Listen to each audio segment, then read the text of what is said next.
நம்ம இன்றைக்கி வந்திருக்கக்கூடிய இடம் பார்த்தீங்கன்னா கள்ளக்கரை அப்படிங்கிற ஒரு கிராமத்தை நோக்கி தான் வந்திருக்கோங்க.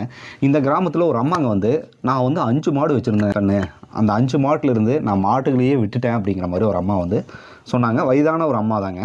அந்த மாடுகளை வச்சு தான் நான் வந்து என்னுடைய குழந்தைகளை படிக்க வைக்கிறதுலேருந்து அவங்களுக்கான வருமானத்துக்கே இந்த மாடுகளை வச்சு தான் நான் பண்ணிகிட்டு இருந்தேன். ஆனால் அந்த மாடுகளில் விட்டு நான் வெளியே வந்ததுக்கான காரணம் என்னங்கிறத நான் சொல்கிறேன் அப்படிங்கிற மாதிரி பதிவு பண்ணாங்க. அம்மா வணக்கம்மா, நல்லா இருக்கீங்களா? நல்லா இருக்குங்க. கால் வலி தான் நடந்துட்டு சரிம்மா இருக்கிறோம். உங்கள் பேர், உங்களை பற்றி ஒரு சிறிய அறிமுகத்தை பகிர்ந்துக்குங்க. சிறிய அறிமுகத்தை என்ன சாமி? கண்ணம்மா. கண்ணம்மா, நீங்கள் இப்போ 5 மாடு வச்சுருந்தீங்க. 5 மாடு வச்சு தான் என் குழந்தைங்களை படிக்க வச்சேன், எல்லா விஷயத்தையும் சொன்னீங்க. ஆனால் அந்த மாடுகள் வந்து வளர்க்குறதுக்கு வெளியே வந்ததுக்கான காரணம் உங்கள் வயது தான் காரணம் சொல்லிட்டீங்க. ஒருவேளை உங்களுக்கு வயது ஆகலை, இப்போ வயசு எவ்வளோங்கம்மா? வயசுல 65க்கு மேலே இருக்கு. 65 மேலே. சப்போஸ் வயசு உங்களுக்கு ஒரு 40, 35, 40 இருந்துச்சுன்னா நீங்கள் வளர்த்துவீங்களா? வளர்த்துவோம். இந்த கால் வலி இல்லைன்னு இப்பவுமே ஒன்று வச்சுக்குவேன். வளர்த்துருக்கெல்லாம் ஆசை இருக்கு சாமி. கால் வலிக்கு ஒன்றும் நடக்க முடியறது இல்லை, கஷ்டமா இருக்குது. வேறு இதெல்லாம் வாசத்தொழிக்கிறக்கெல்லாம் சாணி இல்லாத 3 வருஷம் ஆச்சுங்களா? மாடு கடைசியா வச்சிருந்தீங்களா? அது கொடுத்து 3 வருஷம் இருக்கும்ல. நான் இங்க வரும்போது கூட இருந்துச்சு. கடைசியில் இருந்தது. கொஞ்சம் உடம்பு சரியில்லை. பிள்ளை வந்து திட்டிட்டு வித்து போட்டாங்க. எங்கேயோ இழுத்து தெரிஞ்சுட்டு அதை யார் பார்க்கறவி என்ன பண்றீன்னு திட்டிட்டு பிடிச்சி வித்து. சரி, எப்படிம்மா மாடு வளர்க்குறது உங்களுக்கு அனுபவம் இருக்குது இல்லைங்க? எப்படி வளர்த்தா அதில் நம்ம ஜெயிக்க முடியுங்க? சமி சொந்த தீன் இருக்கணும், தண்ணி இருக்கணும், மசால் பில்லு இருக்கணும். நாம நல்லா இருந்ததுன்னா எல்லாம் அறுத்து போட்டு தட்டெல்லாம் விதைச்சோம்னா ஆள் விட்டு அறுத்து போர் போட்டு போடுவோம். இவ்வளவுதான். சொந்த தீன் இருக்கணும். வாங்கெல்லாம் போட்டோம்னா கட்ட முடியாது.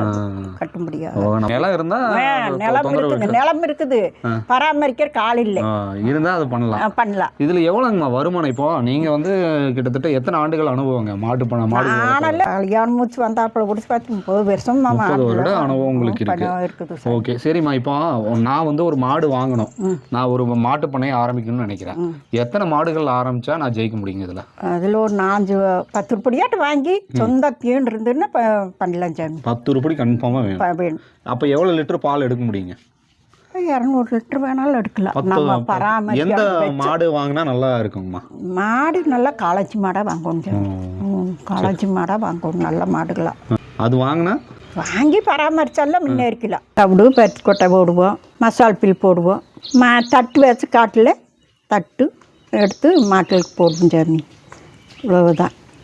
தவிடு பருத்தி கொட்டை, மாட்டு தீவனம் எல்லாம் போடுவோம். முதல்லலாம் வச்சுருந்தது, இப்போ ஒன்றும் இல்லை. எத்தனை வருஷத்துக்கு முன்னாடி மாடு வச்சுருந்தீங்கம்மா? 5 வருஷம் ஆயிடுச்சு. அதிலிருந்து நாங்கள் முன்னேறி இருக்கிறோம்.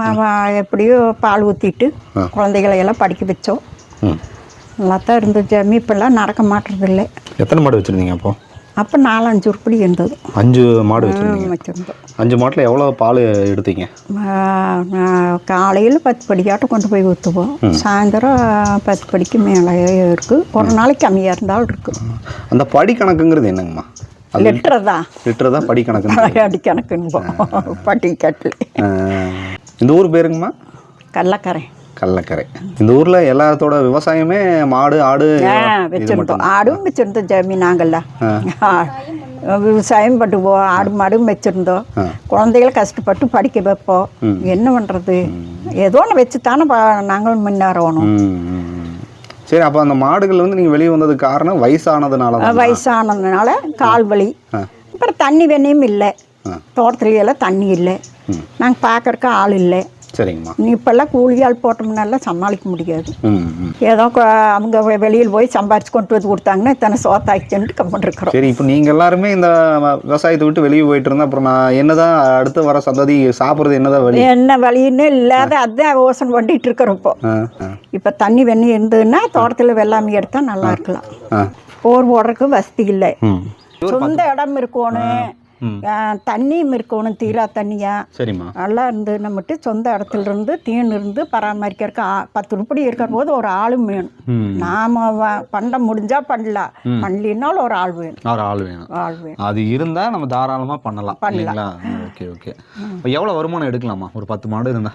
10 மாடு இருந்தா மாசம் டெஸ்ட் இப்போ பால் விலையும் கூட வச்சுங்கிறாங்க. சரிம்மா, நீங்க சொல்றது ஓகேங்க.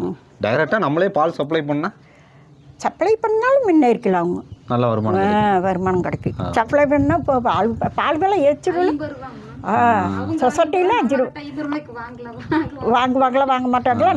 நான் வாங்குறது 50 ரூபாய்ன்னு தான் வாங்குறேன். 1/2 லிட்டர் 25. ஓகே சரிம்மா. இப்போ வரைக்கும் மாடுகளை பற்றி கேட்டேன், உங்களை பற்றி சொல்லுங்கள். சுதந்திரத்துக்கு முன்னாடியே நீங்கள் பிறந்திருப்பீங்களா, சுதந்திரத்துக்கு அப்புறம் பிறந்தீங்களா? ஐயோ நான் அதெல்லாம் தெரியாது சாமி. எப்பயும் சுதந்திரத்துக்கு அப்புறம் தான் பிறந்திருப்பீங்க. சிவாஜி படம், எம்ஜிஆர் படம்லாம் நல்லா ரசித்து பார்ப்பீங்களா? அதெல்லாம் நாங்கள் போய் பார்க்க மாட்டோம். மாட்டக்குடி இதை பிடிச்சிட்டு தெரிஞ்ச வீடு அப்படியே ஓடுனது. அப்புறம் நம்ம கஷ்டம் மறப்படாதுன்னு பிள்ளைகளை எல்லாம் கொஞ்சம் கஷ்டப்பட்டு படிக்க வச்சோம். அதுதான் நம்மளுக்கு. சரிங்கம்மா. அப்புறம் நீங்கள் சமையல்லாம் என்னம்மா செய்வீங்க? சமையல் வந்து என்ன சாமி, அரி சாப்பாடு இப்பெல்லாம் வேண்டான்னு கம்பு, இந்த சாமி அரிசி இதையெல்லாம் வாங்கி கொடுக்குறாங்க, செய்கிறோம். அந்த காலத்துல எல்லாம் களியெல்லாம் சாப்பிடுவீங்களா? களியெல்லாம் செய்வோம். எங்கள் அம்மா செஞ்சு கொடுக்கு. நீங்க செய்ய மாட்டீங்களா? நாங்க செய்ய மாட்டோம். பாருங்கம்மா, நீங்களே செய்ய மாட்டீங்கன்னா அப்ப இப்ப இருக்கிற பிள்ளைகளை எப்படி? எங்கள் அம்மா செஞ்சு கொடுக்கு, நானும் செய்வேன். கண்ணு கால் வலி இருக்கிறதுனால இழுத்து கலரும். சரி, இந்த களி எல்லாம் பாத்தீங்கன்னாம்மா என்ன சைடிஷ் போட்டு செஞ்சா நல்லா இருக்குங்க? ராய்மா போட்டு அது கூட ஏதோ மாவு கோதுமை மாவு கூட போட்டு செஞ்சு சட்னி எல்லாம் பண்ணி சாப்பிடலாம் சாமி. குழம்பு என்ன குழம்பு நல்லா இருக்குங்க? கடலக்கொட்டை சட்னி நல்லா இருக்கு, ரக்கரி கிடைஞ்சாலும் நல்லா இருக்கு, காட்டு ரக்கரி கிடைஞ்சாலும் நல்லா இருக்கு. களிக்கு வந்து ரக்கரி சட்னி இதுதான் நம்ம பிடிக்கும் சாமி. நல்லா தொட்டு சாப்பிடலாம், சுவையா இருக்கும். எவ்வளவு வேணாலும் சாப்பிட்டுக்கலாம். கரைச்சி கொடுப்போம். அப்பெல்லாம் மாட்டு பால் வச்சிருப்போமா, கரைச்சும் கொடுப்போம். நாங்கெல்லாம் சின்ன பிள்ளையில அம்மாலாம் களி கிளறி பழைய சோறு வண்டி கரைச்சே கொடுக்கும்.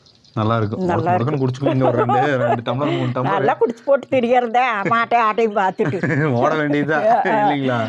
சரிங்கம்மா. நீங்க அந்த காலத்துல என்னென்ன மாதிரி விளையாட்டுகள் நீங்க விளையாண்டுருக்கீங்க? அதெல்லாம் ஒண்ணும் இல்லை. நாங்கெல்லாம் விளையாடவும் இல்லை, ஒன்றும் இல்லை சாமி. ஆடு மாடு முடிச்சுட்டு தெரிஞ்ச வித விளையாட்டெல்லாம் இல்லை. 10 பிள்ளைகள்லாம் சொட்டு குழந்தைகளை கழிச்சு எல்லாம் பார்த்துட்டு விளையாடுது. ஆலமரம் அதுல நீங்க எல்லாம் தொங்கி ஆடி இருக்கீங்களா? அதெல்லாம் இல்லை. அதெல்லாம் இல்லை. அதெல்லாம் இல்லை சாமி. நீச்சல் அடிக்கிறோம். அது நீச்சல் அடிப்போம். அது வாக்கிய தண்ணி எங்களுது. நீங்க நான் கோச்சிங் கிழக்க சாமி. அங்கிருந்து கல்யாணம் பண்ணி இங்க கொடுத்துருக்குறாங்க. இப்படி எடுத்து அப்படியே நடந்து போறது. நடக்க முடியறது இல்லை இல்லைங்களா? நடக்க முடியறது இல்லை. சரி சரி சரிங்க. பெரிய சிரமம் சாமி.